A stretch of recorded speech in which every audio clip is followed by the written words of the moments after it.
All right, welcome back. Adam and Ante back with you. So we were talking about a fantasy trade proposal of Derek White to Toronto in exchange for 3 first-round picks and Grady Dick. We got another one for you. And this one involves Jaylen Brown. This is from Bleacher Report's Zach Buckley. And this is the trade proposal right here. So the Celtics would trade Jaylen Brown to Detroit, up-and-coming Detroit Pistons. And Celtics would receive Ron Holland II, Jaden Ivey, Tobias Harris, and a 2027 first-round pick, which would be top 4 protected. Okay, so before I ask you, Ante, about what you think of this deal, I will tell you right now, I like this one better. I like this one better immediately than the one that was proposed for Derek White. What say you? I like it better. That's not saying. It's like we're at a used car lot, and you know all these cars are crap. But, like, you know, you're going through the lot and you say, well, I like this one better. Right. You know, it's not the station wagon or the minivan we looked at. Right. You know, I'm not going to get laughed out of the parking lot. Yeah. But this one still is not great. Yeah, it doesn't taste good. And your mom is just sitting there with you. She's like, you got to pick one. Like, You got to pick. I feel like I'm almost forced to, you know. But, no, I mean, look, okay, here's what I'll say, okay? Because I'm obviously wasn't a huge fan of Grady Dick in his play and all of that stuff. And I don't think his potential could get me to what a Derek White has done. And I think that's an important piece when you're trading for a player. The player matters that you get back, you know. But with this, you know, I've been watching Ron Holland since this kid was in high school.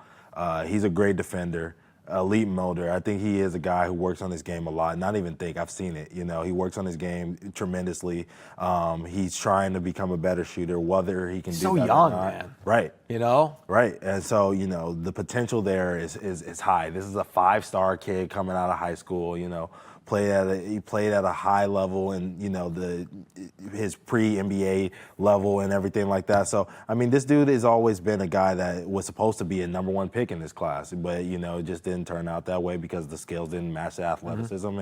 And I think the skills are growing and going to get there.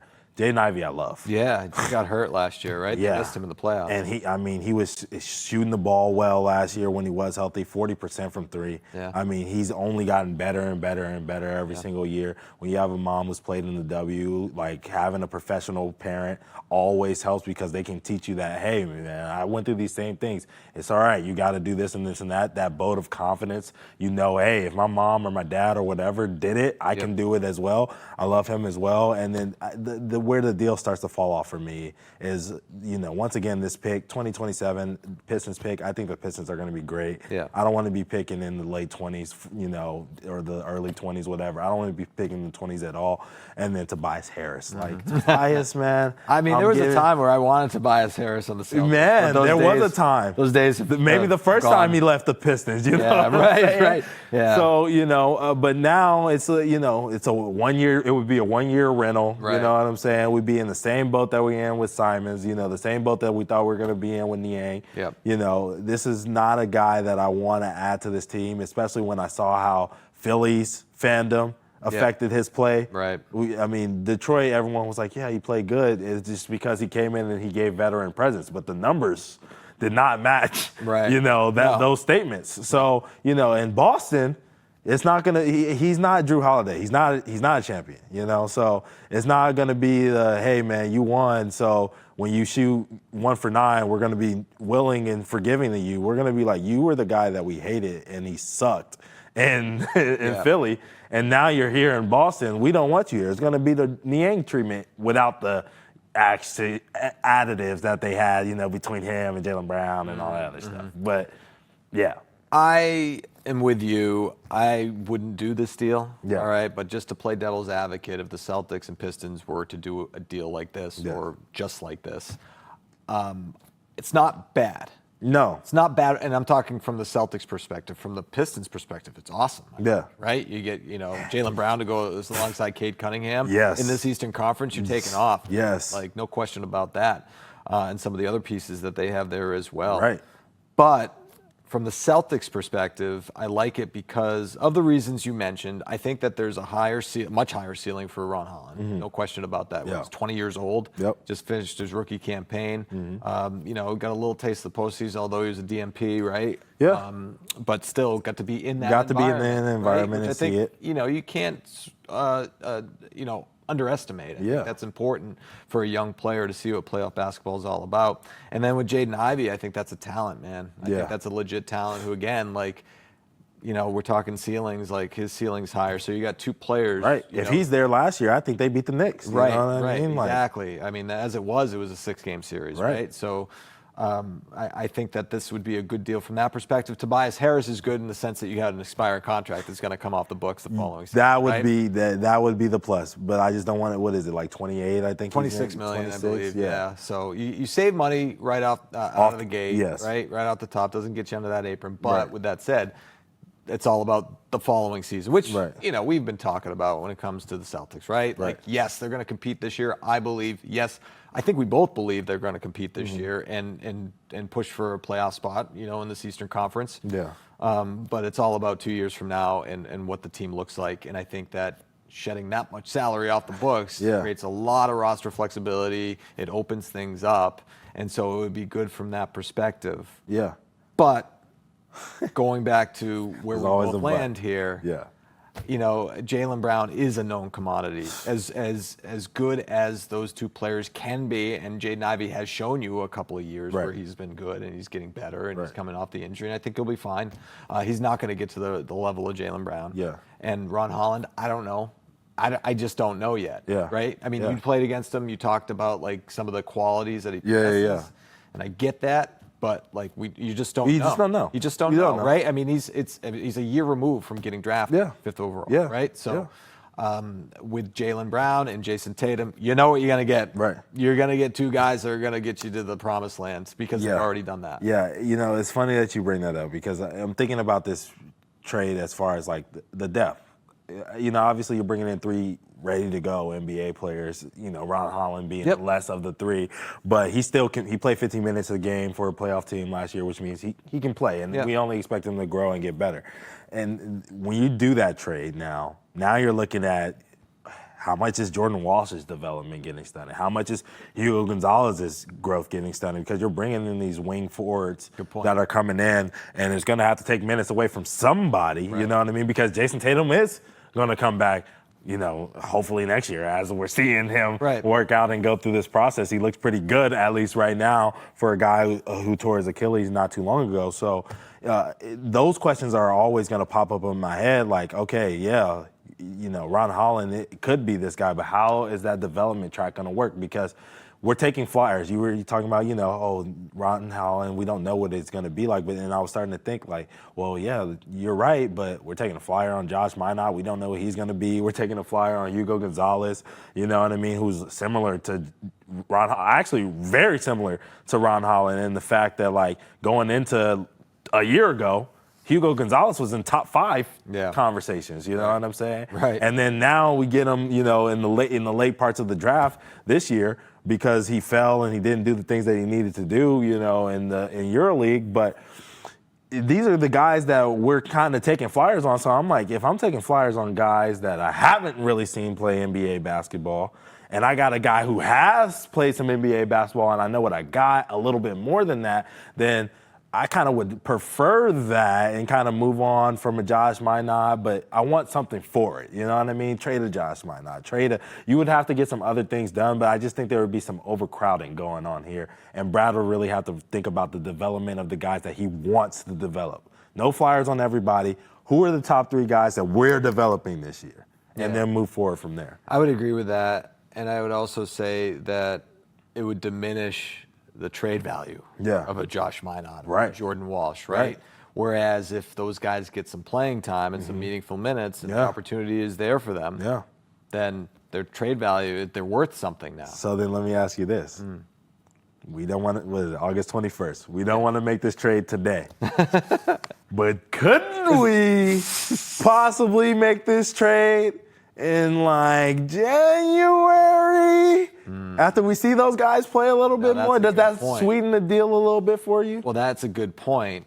And also, you have to remember, too, in January, Jaden Ivey's health has always been an issue, so he could be out, which could, help us out a little bit there as far as the Pistons draft pick level. Right. And then same thing with Cade Cunningham. That was the first full season that we got out of him being healthy last year. So the injury questions still remain for him. If he goes down, the Pistons could be a bad team, and this could end up being a huge trade because that 2027 first-round pick can now be a lottery one. Yeah, that's a great point. I mean, I think we're going to assume here that Jaylen Brown is healthy, that Jaylen Brown is performing to, if not the level that he was at, maybe even a little bit higher, because he's got no Jason Tatum from a stats perspective. And, I mean, this deal would look better because you know a little bit more about Josh Minott and Jordan Walsh at that point, just to name those guys as two examples, and maybe somebody else. Baylor Shire, or whatever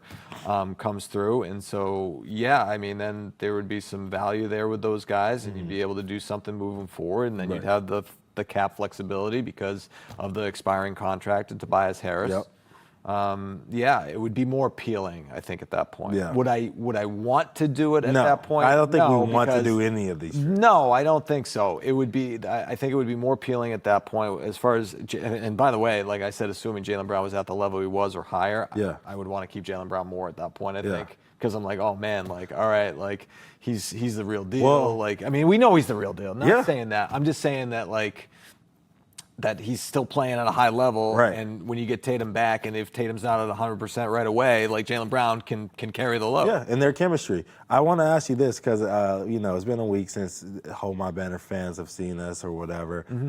Last episode was Travis and I. He graciously what did he say this time? He graciously stepped in, and he was talking about the fact that Jaylen Brown not winning, but could be a contender for MVP, like a top 5 guy at the end when it's all said and done this season. How do you feel about that? Do you think he could take that kind of leap? Because if this team is a 4 or 5 seed, you know what I mean, it will be because a guy like him is doing, some increased things. We haven't seen him on his own since his rookie year, so we have to be fair to that. Do you think that is a possibility for Jaylen Brown this season? I mean, I think it could be a possibility. But how? Okay, put a percentage on it. How crazy, outlandish is that take that we could see Jaylen Brown as a top 5 MVP guy? All right. All right. So I guess I have with to the week in the Eastern Conference too. I have to establish a crazy meter, right? Yes. So I would say on the crazy meter, that's probably a 7. Okay. Out of 10. Yeah. Okay. 10 being the craziest. Yeah. One being. Yeah. Only because I mean. So you're just not that big of a believer. It's not an Eastern Conference MVP award. Yeah. No, but I think. Right. You know what I mean? It's an being weaker. It's an NBA. Right. But it's an NBA MVP award, meaning that you could have 4 guys from the West who are better than anybody from the East next 100%. year. You know what I mean? 100%. So that's why you'd have to say, well, Jaylen Brown, could he be the best player in the Eastern Conference next year? Yeah. I mean, I just think maybe. Yeah. I mean, we don't know what's happening with Giannis. All right. We don't know what's happening with Giannis. Fair. Durant. Jokic. Yep. Doncic. Yep. Right? SGA. Yeah. Those are 4 guys right off the top of my head that I could see finishing above anybody in the Eastern Conference. 100%. Right? That's why I think the crazy meter's at 7 for me. And that's fair. Where do you land? I think I'm a big fan of Jaylen Brown and his worth ethic and all of those things. Sure. I think that he is ready to. You have to understand, the mentality of the NBA player going into the season is a huge, boost to what they're going to be, right? If they're mad at their organization or something like that, we've seen James Harden come in with Thad and all this other stuff, that can tank what you're going to do going into the season. But when you coming in and you're motivated, I mean, you got to be motivated. Everyone is online talking about Jaylen Brown ain't this, he's not that. Bob Cousy disrespected him and said he's not the level that Tatum is. And he's had to hear that for 11, 10 years now? Sure. How he's not Tatum and how he's not this and he's not that. Yeah. I mean, that has, I understand that as your teammate and you want to see him do well and all that other stuff. Right. But to be told that you're less than over and over and over and then be putting these stupid trades for freaking Pistons players who haven't proven themselves. No, you know what I mean? Yeah. Over and over and over again. And Nike's telling you you're not this. USA Basketball's telling you you're not this. You know what I'm saying? You win Finals MVP and everyone's still trying to tell you you're not whatever, right? That has to fuel you. And I think right now, you know, with everyone saying that he's not this and the Boston Celtics ain't that, it's making him mad. And he's going to go off and try to show people that he can really play, that he's really a guy, a 1A, you know, and that he's doing the 1B thing because it's what's good for the team, and he wants to win, and that's a good thing about him. Yeah. But he's a 1A too. That's why I'm excited to see what he can do this year. Yeah. For all those reasons. Because being a 1A to a number 1 or whatever, however you want to put it, you know, is going to, like, you know, there's only enough basketballs to go around. And now, like, I mean, he's the man. Yeah. Like, without question. So what is his ceiling? Like, has he reached it already, or can he take it to another level? And for all those reasons you mentioned, I'm excited to see it because we know he's a winner. Yeah. He's been slighted. Yeah. And he's got a tremendous work ethic. Yeah. And the only question with him, you know, outside of, like, can he take his game to another level, is the health thing. Yeah. With the knee, right? Yeah. But yeah, so that's why I don't want to trade Jaylen Brown. Me either. And I don't want to trade Jaylen Brown too, because I know that Jason Tatum is going to be back in the mix. So. Yeah.